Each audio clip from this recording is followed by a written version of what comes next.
Hello people, मैं हूँ शैन मॉक and welcome back to the channel. तो गाइस, एक बहुत ही इंपॉर्टेंट अपडेट मुझे आई है अभी अभी ईमेल में, और मैंने इसे वेरीफाई भी किया है उस कंट्री की ऑफिशियल वेबसाइट पे जाके। गाइस, ये एक ऐसी कंट्री है जो थाईलैंड के बाद नंबर सेकंड पे आती है हम इंडियंस के लिए और बाकी सभी नेशनैलिटीज़ के लिए। तो गाइस, ये कंट्री बहुत इंपॉर्टेंट है टूरिज्म पर्पज से। तो मैं आपको बताता हूँ इस कंट्री में इंडियंस को एंट्री के लिए क्या करना होगा और क्या क्या रिक्वायरमेंट्स हैं।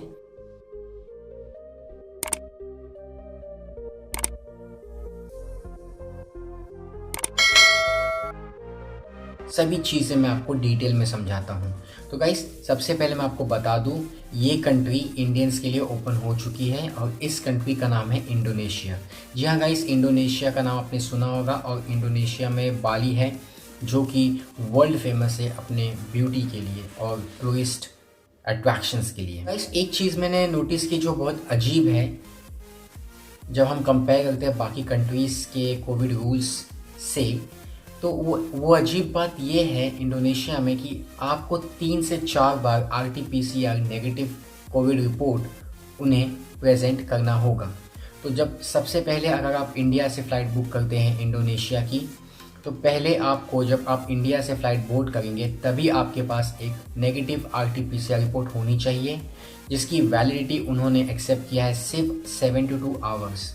अब आप जैसे इंडोनेशिया में अराइव करते हैं, आपको एयरपोर्ट पे RT-PCR टेस्ट करना होगा और उसका रिपोर्ट नेगेटिव आना चाहिए। अब गाइस, आप सोचते हैं अगर नेगेटिव आ गया तो अच्छी बात है।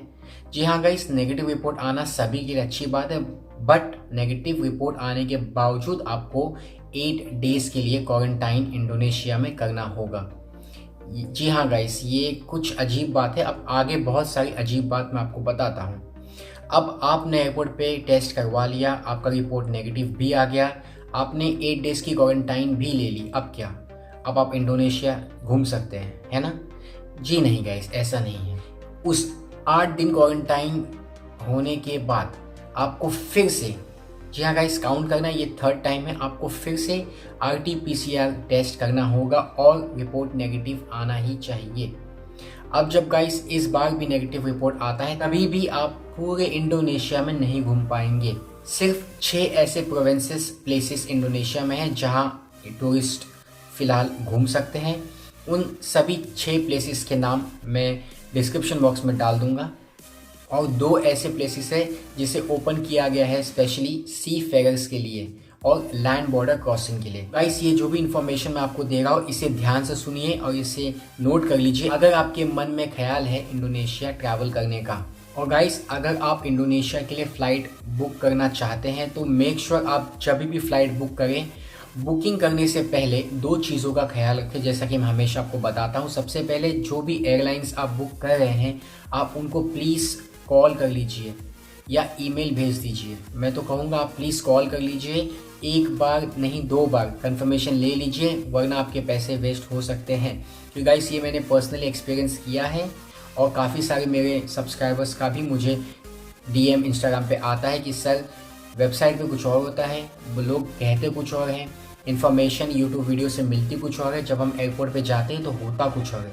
तो गाइस, इसलिए मैं कहता हूँ एक बार फ्लाइट टिकट बुकिंग करने से पहले आप एयरलाइन से बात कर लेना। और जो दूसरी बात है गाइस, मेक श्योर आप फुली वैक्सीनेटेड हो और उसका सर्टिफिकेट आपके पास हो। जो अगली इंपॉर्टेंट अपडेट है गाइस, वो ये है कि आपको ट्रैवल इंश्योरेंस लेना ही होगा। ये मैंडेटरी हो चुका है कोविड टाइम्स के बाद। तो गाइस, इंडोनेशिया के लिए आपको जो ट्रैवल इंश्योरेंस लेनी है, मेक श्योर आप उसे अच्छे से पढ़ें खरीदने से पहले, और उसमें कोविड की ट्रीटमेंट कवर होनी चाहिए और उसकी वैल्यू 50,000 से लेके $100,000 के बीच में होनी चाहिए। लास्टली गाइस, सारे डॉक्यूमेंट्स आप अच्छे से कलेक्ट कर लेना ताकि वहाँ पहुँचने के बाद आपको कोई इशू ना हो। डॉक्यूमेंट्स में आपको वही बेसिक चीज़ें हैं। सबसे पहले आती है आपकी पासपोर्ट, जिसकी वैलिडिटी 6 मंथ्स तक होनी चाहिए और 2 ब्लैंक पेजेस उसमें होने चाहिए। उसके बाद आती है 2 photograph, white background, 35x45 mm। उसके बाद आती है गाइस आपके सफिशिएंट प्रूफ ऑफ फंड्स, कि आपके पास सफिशिएंट फंड्स है इंडोनेशिया में अपने एक्सपेंसेस को कवर करने के लिए। और जो आखिरी इंपॉर्टेंट बात है वो ये है कि आपको इलेक्ट्रॉनिक हेल्थ अलर्ट कार्ड, जी हाँ guys, electronic health alert card, जिसे हम ई कार्ड भी कहते हैं, वो एप्लीकेशन आपको अपने फ़ोन में डालना होगा। अब गाइस जो भी इन्फॉर्मेशन मैंने आपको दी है, इस इन्फॉर्मेशन का जो लिंक है मैं डिस्क्रिप्शन बॉक्स में डाल देता हूँ। आप जाके एक बार उसे अच्छे से पढ़ लेना और फ्लाइट बुक करने से पहले जो भी मैंने आपको बताया है उसे प्लीज़ फॉलो करना। इससे आपकी जर्नी स्मूथ होगी, आपका टाइम, पैसा और सबसे बड़ी बात जो तकलीफ़ होती है कोविड टाइम्स में किसी भी कंट्री में ट्रैवल करने में और इमिग्रेशन क्लियर करने में, उससे आप बच सकते हैं। प्लीज़ चैनल को सब्सक्राइब कर देना और वीडियो को लाइक कर देना गाइस, क्योंकि ये बहुत ही इंपॉर्टेंट अपडेट मैंने आपसे शेयर की है। और सब्सक्राइब करने के लिए मैं इसलिए कह रहा हूँ क्योंकि आप मेरे चैनल के प्लेलिस्ट में जाके देख लीजिए, हर 2 घंटे में, 5 घंटे में, 10 घंटे में जो भी अपडेट्स लाइव मुझे मिलती हैं किसी भी कंट्री की एम्बेसी से, मैं डायरेक्टली वीडियो बना के आप लोगों से शेयर कर देता हूँ। तो चलिए गाइस, मैं मिलता हूँ अगले अपडेट के साथ, तब तक के लिए स्टे कनेक्टेड।